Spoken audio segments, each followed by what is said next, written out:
All right. Today we have a returning guest. Mark Russell is back with us. He was my first one of my first interviews I did when I started taking my blog this direction with the YouTube station. That was back in April. Seems such a long time ago. So I know that the first video only made it up on Facebook, but I've worked out the issues I was having, and it'll be posted on Facebook and linked or posted on the YouTube channel. I'll link to this one. So without further ado, let's bring Mark in and find out what he's been up to. Hey, Hey, Chad. Mark, how's it going? Good, good. Yourself? uh, just trying to stay safe Yeah, and healthy. that's the challenge. How are things? How are things out on the West Coast? Well, the West Coast as a whole is pretty crummy because we've got the wildfires and the presidential neglect. And but for me, it's been surprisingly okay. I think because I was leading somewhat monastic existence before all this hit, so it's not that Hmm. much of a change. The biggest change I've had to face is I can't go work at a coffee shop. I work at home. But I don't know. I feel like we've weathered it pretty well just because I already didn't have a real job. And I'm sure that you're probably home a lot more often, seeing how cons are a thing of Yeah, yesterday. I love the cons. I love seeing everybody like once or twice a year. But I have to say, this year was kind of nice not to have them. Not only because they would probably kill me, but also because it gave me a lot more time to focus on the writing. And with the summer especially, I get a right outside on the deck, and that's really nice. I feel like I'm on a beach in the Mediterranean. So even though it's just my deck in Portland, Oregon, so it was actually a pretty good summer. I will agree that working outside is a lot better. I had my hammock up, and I we bought a network extender so I could work out in the hammock out in the backyard.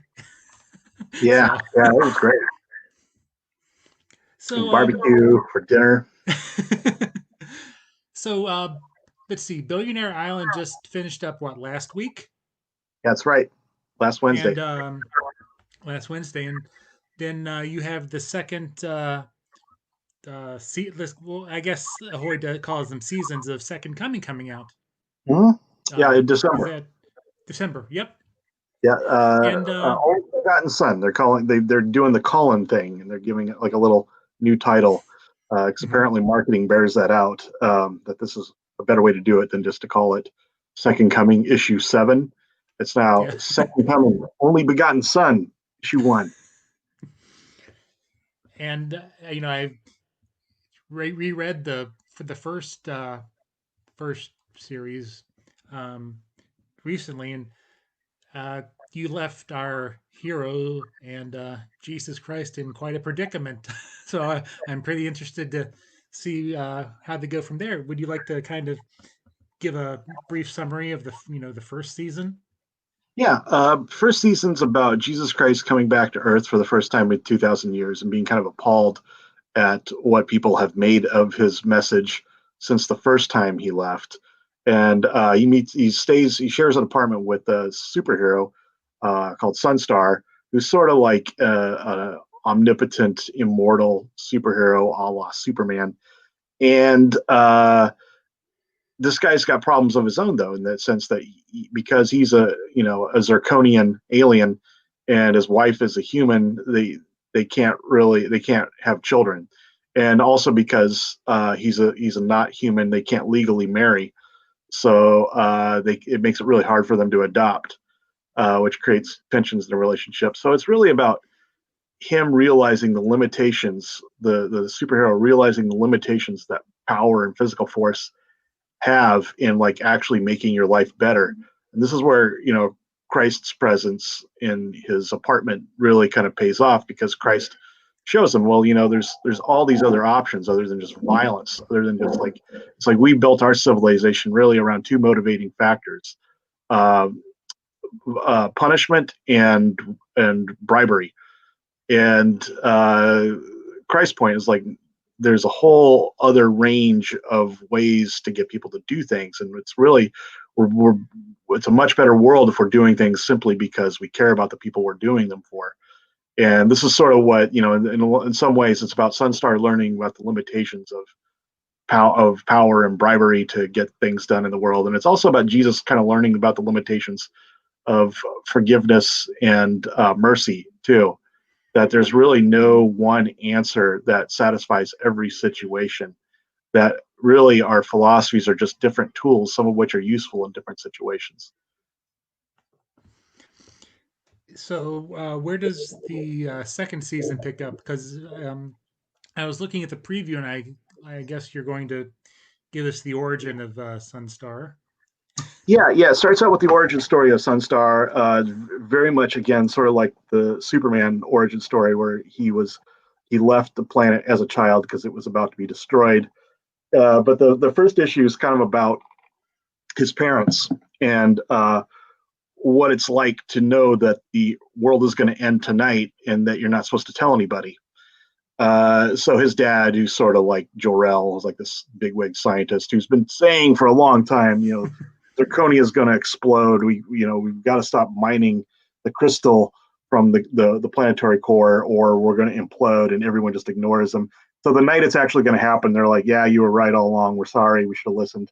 But by the way, even though the world's going to end about 9 o'clock tonight, go let don't let the planet descend into a panic during its last hours. Let people just sort of enjoy their last night. So just go home and don't tell anybody that the planet's going to blow up tonight. So he goes home.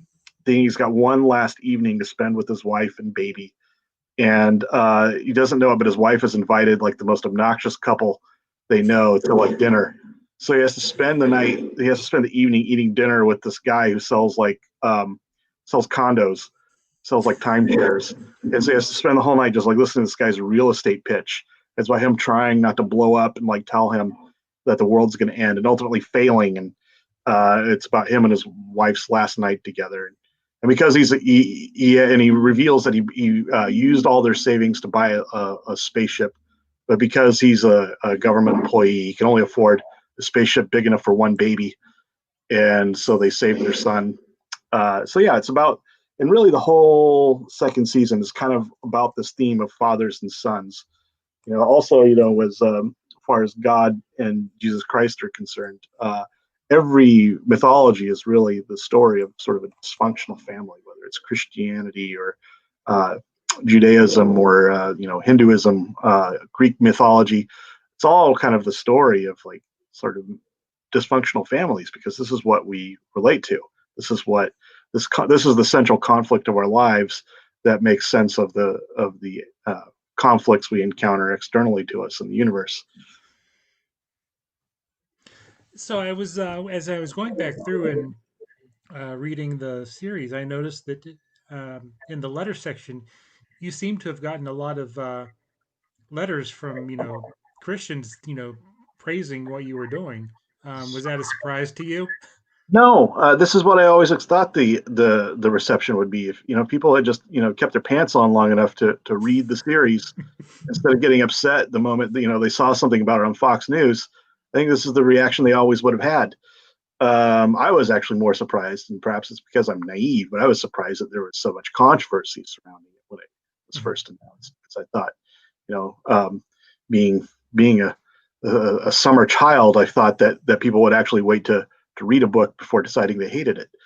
Um, and so I wasn't surprised by that reaction. I was gratified by it because I think these people got it, that it's not like an assassination attempt on Jesus Christ, that it's not like defamatory in any way. It's just a different opinion of or it's like an opinion on what he came to accomplish on earth, and how, not necessarily how he failed, but how Christianity as an institution has failed. And I also, in the first series, enjoyed kind of the flashbacks he did to biblical times where he's Jesus is saying one thing, and then you have the people misinterpreting it for their own means, and I Yeah, feel that takes place a lot today too. Yeah, Was that a absolutely. message you wanted to kind of, you know, drive home Yeah, or? and I think this is something that Jesus sort of realizes as the series goes on is that the that religion is sort of a Rorschach print, that everyone looks at a religion or a teachings and they derive different things from it. It's like if you remember the Westboro Baptist Church and you read the Bible, you take something very different from it than somebody like Jesus who would read the Bible and take away from it or what he was trying to say.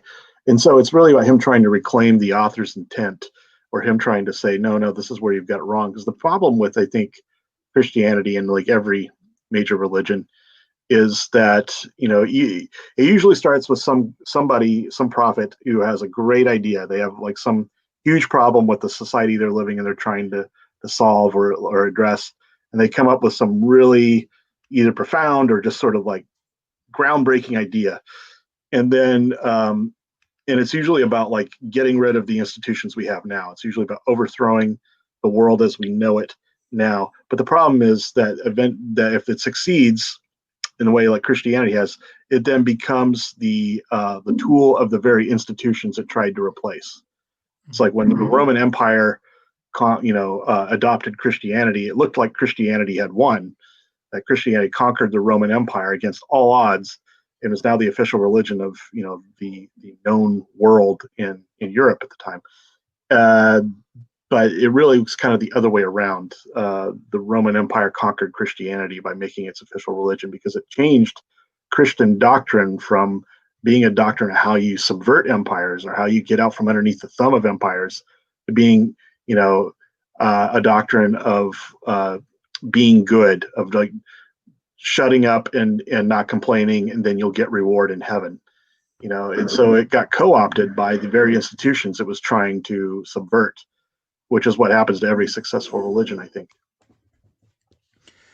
And can you kind of also give a preview of where the second season is going to go? Because I know the first season is Satan is trying to get back into Yeah, Lucifer is trying to get back into heaven, and he's right.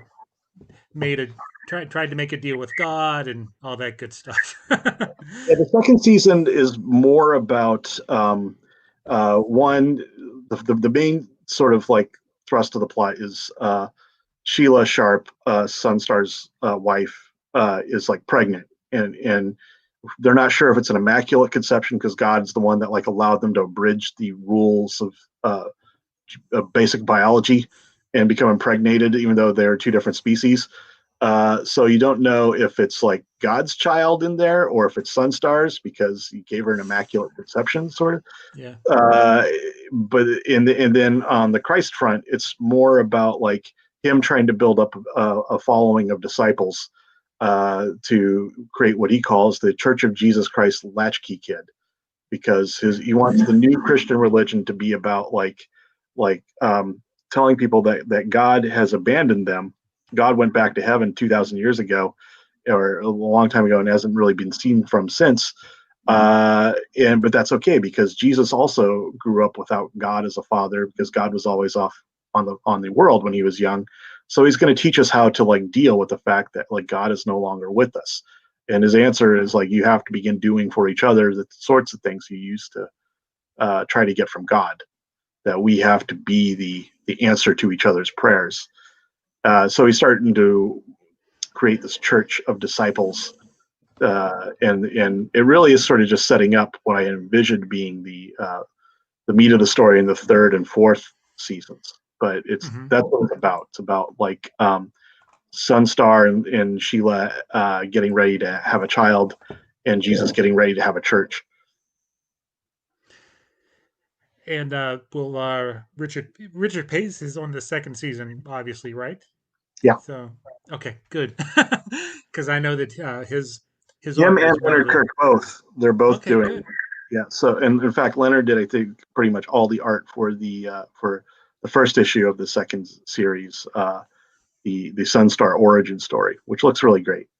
But yeah, I'm really happy they're both on it because their artwork lends a completely different sensibility, and they're both really vital to like the storytelling. So, so you've already planned out the more seasons of Second Coming, Yeah, I which planned for is four. I don't planned. know if we'll get four, but I've written two, and I'm hoping we'll at the very least get a third. Hmm. Okay. Um, so kind of moving on. You finished up Billionaire Island. Any is it was that a self is that a 6 issue, Yeah, a self-contained six story? issue, self-contained. I do have something of an idea for a follow-up series. I'm not sure if it's enough really to justify a whole new series, Hmm. but we're talking about it. But yeah, I do have an idea for like if they wanted to do another series. I know basically the story I'd want to tell. I'm a couple issues behind on that one, so I'll have to catch up.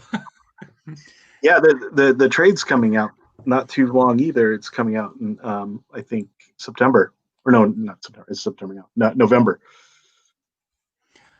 And just, I don't know if people watching know, but you were also nominated for Best Writer and Best Single Issue or Story Ringo Award this year. Was that was that a surprise to you, or Yeah, just? yeah, it was. I mean, it's always a surprise when you're nominated for an award because there's so many people out there working in it. So it's kind of a little bit, even though you have confidence in your work and you feel like you're doing good work, still a bit of a lottery as to who gets nominated and who doesn't, because this largely comes down to the tastes of the judges and who they've selected and what they've read and what they've remembered from the last year. So yeah, it's always Mhm. kind of like a surprise and an honor to be nominated for any of the awards. But yeah, I got a Best Writer nomination, and then Second Coming got Best Single Issue nomination for the first issue of Second Coming, and then also Wonder Twins got a nomination for Best Humor Series. So yeah, I was really pleased with the Ringo Award nominations this year.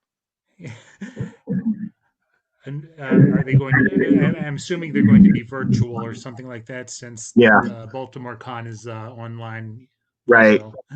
Yeah, yeah. They'll have some virtual ceremony, so I'll So, probably virtually lose some awards, which that's probably all won't right. seem as bad as being there in person and eating your chicken dinner while someone else is going up and accepting the award. The last time I was at Baltimore Con, I went to, I think they were still the Harvey Awards then. I was sitting at a table with Ryan Brown, who does God Hates Astronauts, and he was saying, I don't even know why I'm here. I'm going to lose to Chip Zdarsky.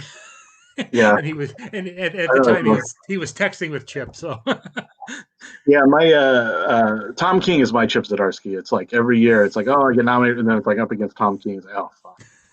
Uh, yeah, the Ringos. I don't know. This year will probably be. I don't know. I don't want. But yeah, it you have to tell yourself that it's an honor to be nominated because it is. Even though it's cliche to say that, and also you have to tell yourself that because you're probably going to lose.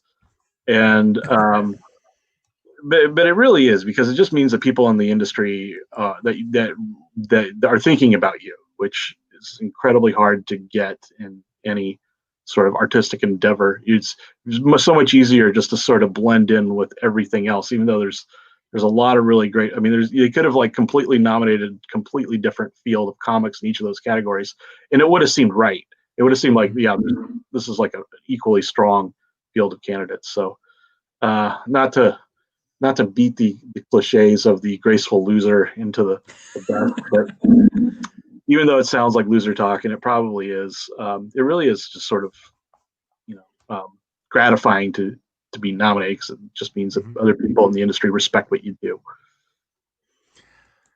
And also this year, you had a chance to, I guess, dip your toe into the Marvel universe with the Snapshots Captain America. How was it kind of working in that, with Oh, those toys in that sandbox? it was great. It was great. I loved it.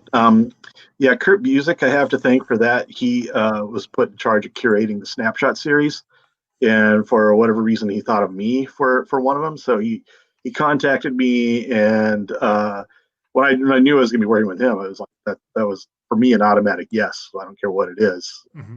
I'll do it. But then he had like this really good idea for like this basic Captain America story that involved like somebody from a disadvantaged background and wanting to go to college and not being able to, and so it really sort of I thought resonated with me. The fact that it was set in the 70s, and to me it like just mandated that it was set in like burning Bronx, and it allowed me to talk about something which I feel strongly about, which is like sort of like the abandonment of our cities and the abandonment of populations within our country by the privileged elites, and about how you can only really ignore people at your peril. Sooner or later, they will make the fact that you've ignored them your problem.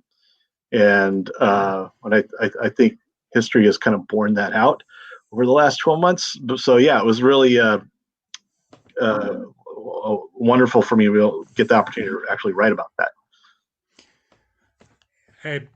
Unfortunately, I haven't had a chance to read that one, but just kind of hearing what you describe it, kind of makes sense to me because I know a lot of your works that I've read not only are good stories, but they have a uh, deeper meaning, especially like the I think we mentioned it last time, the Green Lantern Huckleberry Hound.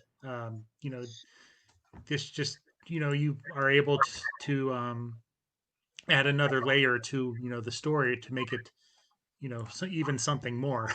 This is what draws me to comics as a medium: the fact that it's all sort of this giant thought experiment, because you're using these sort of crypto mythological figures, these figures that like thousands of years ago would have been a Hercules comic, or would have been Hmm. like a Zeus comic, and so it's like you should be sort of like asking yourself the same questions about the world and about your society, answering it with these sort of mythological templates that people, same way that the ancient Greeks or the Egyptians answered the basic questions about reality in their world that they had through these mythological superheroes that they'd created.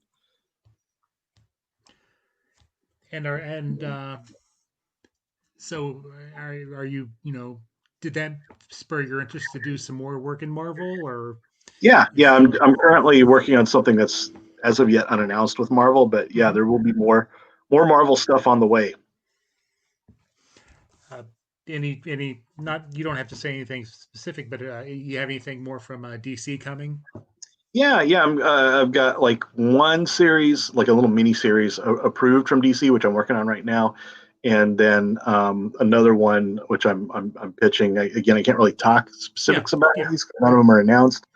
Some of them are greenlit, but yeah, there's more big two stuff on the way, and I've also got some other creator owned stuff from small publishers that's coming out too. I wish I could talk more about this stuff. Just I mean that No, that's limbo fine. of And I like wasn't trying to put you on the spot. yeah, of doing all this work that nobody has announced yet. So it's like to talk about it in the most generic, lawyerly way possible. Right. And are you going to be contributing to the next Snifter of Terror or whatever? It's not Snifter of Terror. It's Yeah, the Edgar Allan Poe Snifter of Terror. Yeah, I do. I have a story coming up in the new one. I actually have two stories coming up in the next season of the Edgar Allan Poe Snifter of Terror. Both of them are like serial mascot, like the serial monster yeah. stories. One is about the Lucky Charms leprechaun coming to stay at Count Chocula's castle and trying to convince him to like join forces with them against General Mills, and vaguely threatening to expose him as a vampire, which would go very poorly for Count Chocula. And then like yeah, another one where the Quaker Oats Quaker makes a guest appearance as like a yeah, as like Count Chocula's lawyer. Uh, but yeah, no, I like writing those, and yeah, I got a couple more, and I probably will end up writing it like two or three more before I'm done with that whole monster serial thing. They want me to do enough so that I can put together a small trade, which I would like Yeah. to do as well. Yeah, and I could definitely see that because I think that's those stories were one of the things that really drew me to or got me hooked on the first season of the series. Thanks, and oh, by the way, for legal reasons, it's not Count Chocula; it's the Marquis de Coco. It would be the Marquis de Coco who needs like a a Quaker friend to be his lawyer, a nameless Quaker. So, have you been, have you been reading anything that you would recommend, if you have Yeah, any yeah, downtime or? yeah. Well, and I consider reading as part of my work too, because it's like you can't, as a writer, you are going to empty the well pretty quickly if you're just sending information out. If you're just expelling information, you're not absorbing anything new. Because really, as a writer, you really are just sort of like all your thoughts and your feelings are like largely fueled by the stuff you read, the stuff you take in. And if you're not reading, you're not really doing your job as a writer, I think. And so, yeah, comics wise, uh, I just read the entire Bouncer series by Alejandro Jodorowsky, which is brilliant. I loved it. And then I'm also reading a book about Kierkegaard right now, which is not comics related. It's called A Philosopher of the Heart, but it's about how his sort of personal relationships and his life sort of influenced his uh, philosophy of existentialism. And yeah, they're both really good. But yeah, I make a point of like reading for at least an hour a day. Oh, I wish I could find that time. I also am reading the new Bob Woodward book, Rage, but I can only read it for about 5-10 minutes at a time, or else I will experience the aforementioned rage. So I heard it. I heard it might be good with like a bottle of scotch or something. yeah, probably preferably too. Um, it's it's pretty good toilet reading. uh, we uh we got a new toilet brush. It looks like Okay. what's his face in the who's supposedly supposed to be leading this country. Yeah, So I've been cleaning the toilet a lot more. I would just ruin the cleaning the bathroom for me. Okay, that's a great so, experience to begin with. so Second Coming comes out in December. You said right? Yeah, December 16th, Second Coming, Only Begotten Son, #1, drops. And where can people find you, like on social media?